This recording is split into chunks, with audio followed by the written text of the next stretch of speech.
옛날 옛적 전라남도의 무안에는 아무도 모르는 신령한 호수가 자리잡고 있었습니다. 이 호수는 깊고 맑았으며 그 안에는 무언가 신비로운 힘이 깃들어 있다고 믿어졌습니다.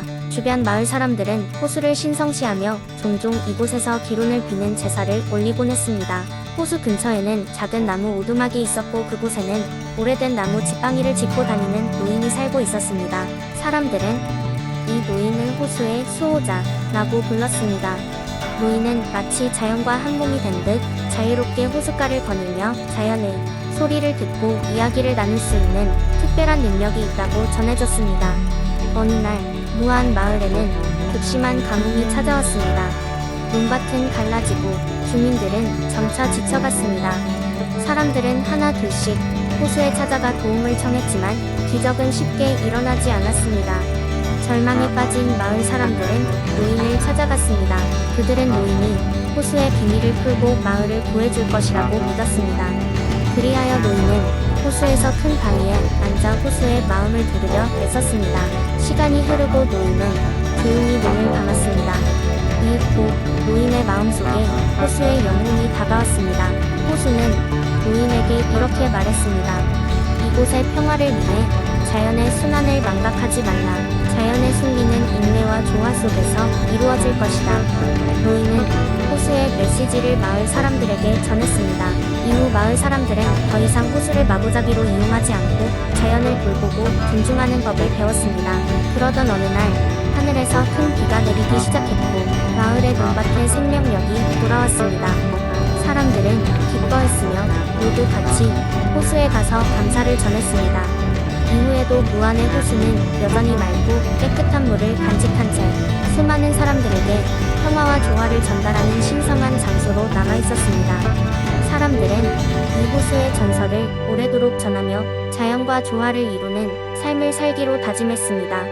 그리고 노인은 여전히 호수 근처에서 살아가며 그곳을 찾아오는 이들에게 자연의 소중함에 대한 이야기를 들려주곤 했습니다.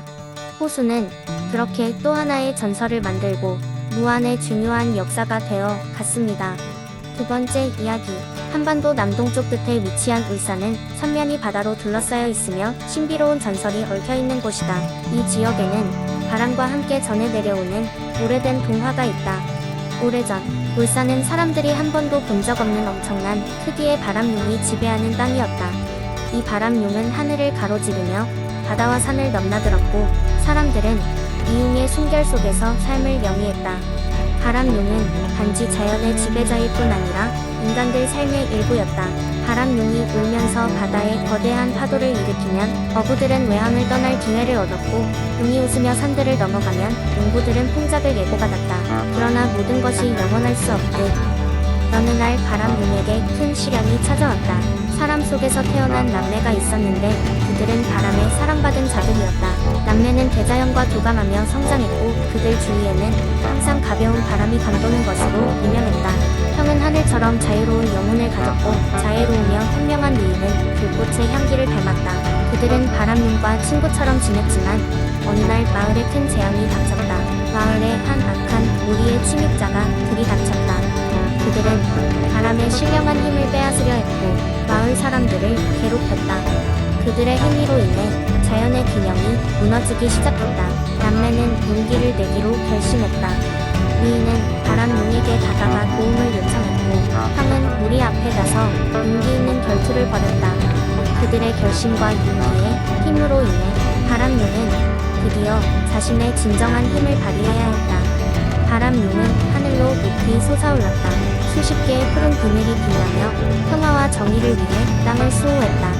용이 날개짓은 하늘을 가르고 이내 하늘과 땅은 빛으로 가득 찼다. 형은 그 빛 속에서 무리와 대적했고 누이는 용의 힘과 합심하여 그들을 물리쳤다. 전투가 끝난 후 바람용은 남매에게 말했다. 너희는 진정한 용기와 지혜를 가졌다. 나는 이제 더 이상 이곳에 필요치 않다. 바람은 다시 한번 스스로의 힘을 찾을 것이다. 그리고 너희는 그 바람 속에서 평화로운 삶을 누릴 것이다. 이후로 울산은 그 무엇보다도 평온한 바람의 땅으로 다시 변모했다. 바람용은 사라졌지만 그의 이야기는 여전히 바람과 함께 전해졌다.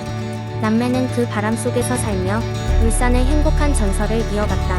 그들이 자손에게 전한 바람의 가르침은 오늘날까지 이어져 내려와 울산의 사람들이 바람과 함께 살아가는 이유를 환기시켜 주고 있다. 세 번째 이야기. 옛날 옛적 경상북도 동해안에 위치한 아름다운 마을 울진에는 모든 이들이 사랑하는 신비로운 바다가 있었습니다. 그 바다는 놀랍도록 푸르고 맑았으며 매일매일 그 모습을 달리해 사람들을 황홀하게 만들었습니다. 이 특별한 바다에는 특별한 비밀이 숨겨져 있었는데 바로 밤이 되면 나타나는 마법의 섬이 그것이었습니다. 마을 사람들은 오래전부터 이 마법의 섬에 대한 이야기를 전해 들었습니다. 밤이 되면 별들이 바닷속으로 떨어지듯 하늘에서 쏟아져 내려와 바다에 자리 잡고 그 순간 수평선 너머로 작은 섬이 떠오른다고 했습니다. 이 섬은 모양이 변신하는 수수께끼의 섬으로 이곳을 찾아온 이들의 소원을 이뤄준다고 했습니다. 하지만 마법의 섬을 찾기란 결코 쉬운 일이 아니었습니다. 오직 마음이 순수하고 진실된 용기를 가진 사람만이 이 섬을 발견할 수 있었습니다. 이 사실을 알고 있던 마을의 소년 태호는 언제나 이 섬에 대한 꿈을 꾸며 자라났습니다. 태호는 바다를 무척이나 사랑했고 그 바닷속 신비한 생명체들과 자유롭게 이야기할 수 있다고 믿었습니다. 어느 여름밤 평소와 다름없이 바닷가에 앉아 별을 바라보고 있던 태호는 마음속으로 간절히 소원을 빌었습니다. 그는 자신에게 진짜 친구가 되어줄 사람을 만나고 싶었습니다. 그러자 갑자기 수평선 너머로 별빛이 유난히 빛나더니 꿈처럼 작은 섬이 나타났습니다. 태호는 그동안 들어왔던 이야기들이 사실임을 깨닫고 망설임 없이 그 섬을 향해 다가갔습니다. 섬에 도착한 태호는 그토록 찾아 헤매던 친구를 만났습니다. 그녀는 바다의 정령이자 마법의 힘을 가진 소녀 유미였습니다. 유미는 태호의 용기와 순수한 마음에 감탄하여 그와 함께 놀라운 모험을 떠나기로 약속했습니다. 두 친구는 밤새도록 마법의 섬을 탐험하며 환상적인 경험을 나누었고 서로의 우정을 확인했습니다. 이듬해 태호와 유미는 매일 밤 마법의 섬에서 만나 많은 시간을 함께 보냈습니다. 그들은 바다의 비밀을 하나씩 알아가며 사람들의 사랑과 희망을 나누었습니다. 그리고 그날 밤의 이야기는 여전히 울진 마을 사람들에게 전해 내려오며 새로운 소원과 꿈을 품게 하는 영감이 되고 있습니다. 울진의 신비로운 바다는 아직도 많은 이들에게 꿈과 용기를 주며 사랑과 우정의 전설을 간직하고 있습니다. 당신이 밤하늘을 바라보며 소원을 빈다면 어느 날 그 마법의 섬이 당신을 찾아올지도 모릅니다. 네 번째 이야기. 옛날 옛적 한국의 무안이라는 지역에 아주 오래된 대나무 숲이 있었습니다. 이곳은 날이 흐린 날이면 짙은 안개가 내려앉아 마치 다른 세계에 온 것 같은 신비로운 분위기를 자아냈습니다. 이 대나무 숲을 지키고 있는 수호자들은 숲 안에 사는 영혼들이었습니다. 사람들은 이 숲을 영혼의 숲이라고 불렀습니다. 무안 마을의 사람들은 대나무 숲을 함부로 들어가지 않았습니다. 그곳에서 소중한 것을 잃어버린다는 전설이 전해지고 있었기 때문입니다. 그러나 어떤 이들은 궁금증을 참지 못하고 숲에 들어갔다 가기를 듣고 영영 돌아오지 못하는 일이 있다고 하였습니다. 그래서 마을 사람들은 대나무 숲을 두려워하면서도 경외심을 가지고 있었습니다. 어느 날 무안 마을에 소문이 돌기 시작했습니다. 대나무 숲에서 아름다운 노랫소리가 들린다는 것이었습니다. 그 소문을 들은 마을의 젊은 소년 태우는 호기심을 참지 못하고 숲으로 향했습니다. 태우는 숲에 들어서자마자 울창한 대나무들이 바람에 흔들리며 내는 소리에 마음이 편안해졌습니다. 태우가 숲속 깊숙이 들어갈수록 노랫소리가 점점 더 선명해졌습니다. 그리고 그 노랫소리를 따라가던 태우는 숲속 한가운데에 이르러 한 소녀를 만나게 되었습니다. 소녀는 동화 속 요정처럼 아름다웠습니다. 그녀의 이름은 미연이었습니다. 미연은 숲의 영혼으로 노랫소리를 통해 괴로워하는 이들을 위로해주는 역할을 맡고 있었습니다. 태우와 미연은 곧 친구가 되었고 태우는 날마다 숲을 찾아가 미연과 함께 시간을 보냈습니다. 그들은 서로의 이야기를 나누고 드넓은 대나무 숲 속에서 숨바꼭질을 하며 즐거운 시간을 보냈습니다. 시간이 흐르면서 태우는 무심코 어느새 자신의 걱정과 스트레스를 모두 잊게 되었습니다. 미연과의 우정은 그에게 있어 가장 소중한 것이 되었습니다. 그러나 일이 일어났습니다. 마을에는 갑자기 풍작을 노리는 탐욕스러운 상인이 나타나 대나무를 전부 베어내고 숲을 개발하려 했던 것입니다. 마을 사람들은 분노하였지만 일부는 개발로 인한 이득에 반대하기 어려워했습니다. 태우는 어떻게든 숲을 지켜야 한다고 결심했습니다. 그는 마을 사람들에게 소중한 자연과 전해 내려오는 전설을 들려주며 설득을 시작했습니다. 태후에 진심 어린 호소가 마을 사람들의 마음을 움직였습니다. 마침내 마을 사람들은 숲을 지키기로 확신했고 무분별한 개발을 막아내었습니다. 그렇게 대나무 숲은 예전처럼 아름답게 남아있게 되었고 태우는 미영과 함께 숲의 보호자로 그 자리에 머물렀습니다. 태우는 미영과의 약속을 지키며 항상 대나무 숲을 방문했습니다. 시간이 지나면서 태우 역시 조용히 숲의 일부가 되었고 그들의 이야기는 전설로 남아 무한 마을 사람들에게 오래오래 전해졌습니다. 다섯 번째 이야기. 옛날 옛적 성남의 한적한 마을에 마법이 깃든 정원이 있었습니다. 이 정원은 특별한 날씨와 분위기로 인해 마을 사람들 사이에 전설처럼 전해졌습니다. 많은 사람들이 정원을 찾아갔지만 권위 있는 마을 원로들은 이 정원에 접근하기 위해 지녀야 할 조건이 있다고 하였습니다. 그 조건은 진심 어린 사랑과 깨끗한 마음으로 정원을 방문하는 것이었습니다. 정원에는 수백 년의 세월 동안 마을 사람들의 이야기가 모여 만든 커다란 나무가 있었습니다. 이 나무는 사람들의 진심 어린 소원과 고민을 들어주곤 했습니다. 마을 사람들은 정원을 찾을 때 소원 하나를 적어 나무 밑에 묻어두었습니다. 나무는 그 소원을 읽고 시간이 지나면 이뤄주는 신비로운 힘을 가졌습니다. 어느 날 자연을 사랑하는 어린 소년 수미는 이 마법 정원을 처음 방문했습니다.